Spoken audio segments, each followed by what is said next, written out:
Miren, en las discusiones que se han sostenido en los últimos 10 años en el país, más de una década, uno de los elementos que se ha colocado sobre la mesa del debate es la necesidad de que la economía dominicana o cualquier modelo económico experimente un nivel de crecimiento. ¿Cuál ha sido el gran inconveniente de las políticas de crecimiento? No es un fenómeno exclusivo del país.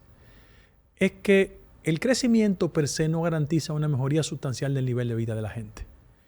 Y aunque en los cenáculos académicos, los circuitos de economistas, de gente que conoce el mundo financiero, hay un esfuerzo serio y responsable para que en los números macros la economía ande bien, siempre es importante colocar, en el caso específico de la República Dominicana, a qué factores ha obedecido esa estrategia. Y digo yo, desde el año 2004, cuando el doctor Fernández Reina ascendió al poder, el marco de la situación económica en la República Dominicana tenía de antecedente inmediato una crisis del sistema bancario, que generó lo que muchos llaman o han llamado el hoyo financiero. Y ese componente generó un nivel de inflación considerable en la economía dominicana. Frente a eso, la estrategia de esa administración y de otras administraciones consistía en procurar un nivel de estabilidad sobre la base de una política de endeudamiento. Es una tesis también muy discutida por muchos economistas que dicen que poco importa que un país se endeude. Lo que tiene que ser motivo de reflexión en dónde se invierte la deuda. Ahora, ¿qué ha pasado? Que las reglas que han prevalecido en los últimos 15 años respecto al tema de las políticas de endeudamiento consisten en lo siguiente: que el tipo de cambio hay que preservarlo. Hablo del tipo de cambio de la relación de la moneda dominicana con respecto al dólar. Y también otro elemento que es de mucha significación, que la estabilidad macroeconómica dependa de ese control que se tiene sobre el tipo de cambio. Bien. Conseguido eso, es innegable que el gobierno dominicano o los gobiernos dominicanos han mantenido un tipo de control en el cambio. Se puede deslizar 57-58, pero en los últimos años ha existido un nivel de estabilidad en el tipo de cambio. ¿Por qué?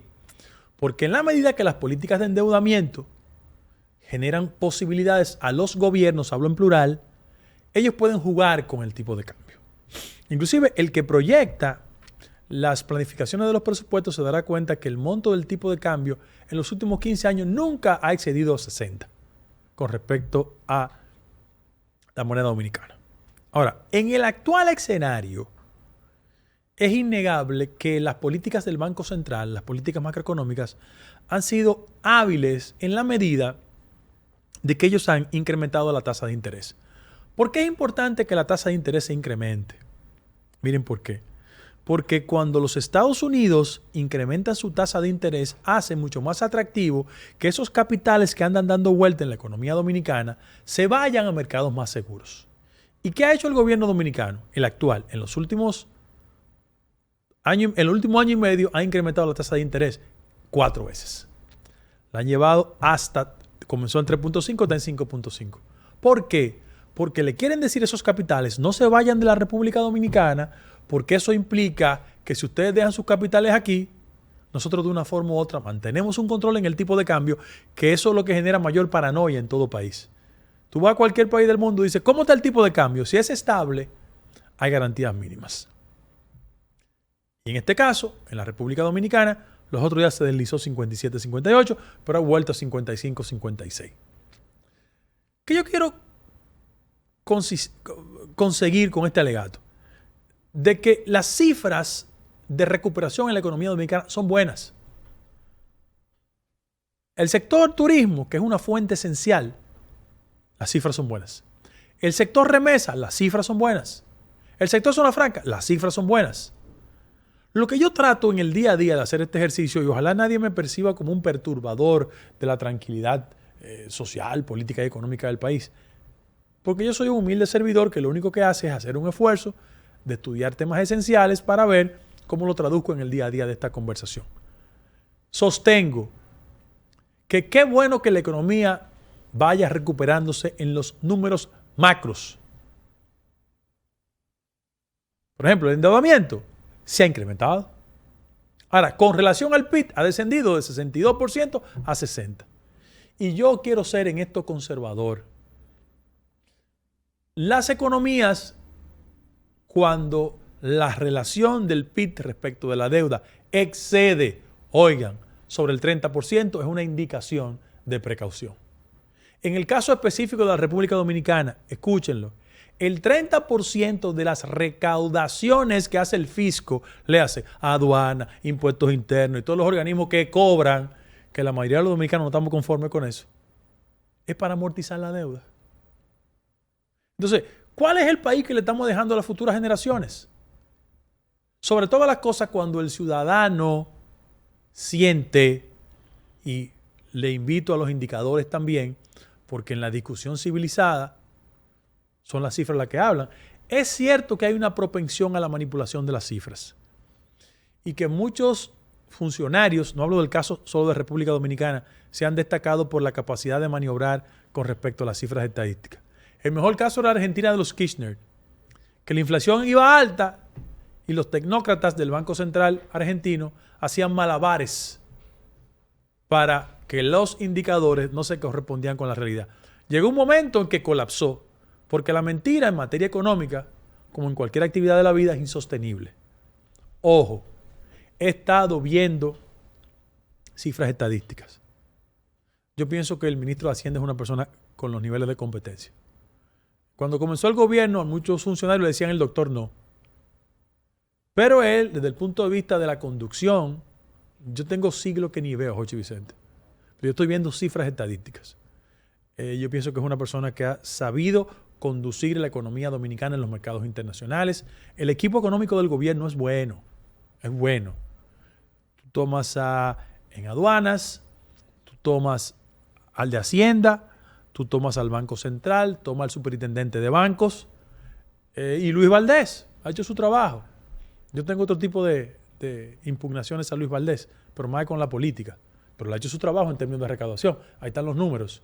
Ahora, cada vez que el festival de cifras nos llena de satisfacción, yo lo único que le quiero preguntar a la gente es si esa mejoría se corresponde con el nivel de vida de la gente. Y pongo como ejemplo los países nórdicos, aunque resulte molestoso. Claro, el desarrollo social nuestro no se compara con un país nórdico. Pero fíjense que cuando el crecimiento de esas economías se derrama en otros sectores, la clase media preserva su poder adquisitivo y los sectores populares, su nivel de vida no se afecta. Vamos a hacer un esfuerzo que en las recetas de política social y política económica que haga el gobierno, cuando la economía crezca, el poder adquisitivo de ellos crezca.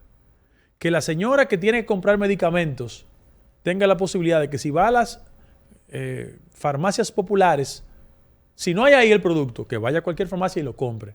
Solo hay que tener un amigo, un familiar, un relacionado con temas de salud para que ustedes vean lo que está pasando con el costo de los medicamentos. Para ponerle un solo ejemplito. Un solo ejemplo.